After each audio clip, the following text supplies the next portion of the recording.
Hey everyone, and welcome back to another video. In this video, I'm going to show you how to view your footage on the GoPro Max 2 on your phone. Now, this video is going to be particularly useful for individuals. Let's say that you want to go ahead and review your footage on your phone instead of reviewing it on your GoPro Max 2.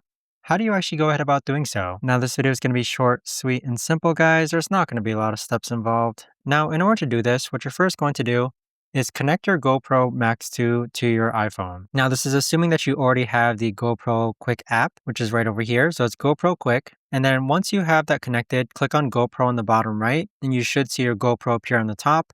Click on View Media, and then this is where you could actually view your media on your iPhone that you filmed on your GoPro Max 2. So you have various clips here.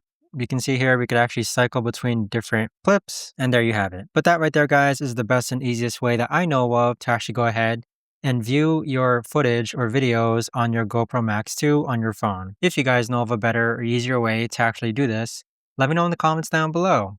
I would love to know. Thanks so much for watching, everyone, and I'll see you guys all in the next video.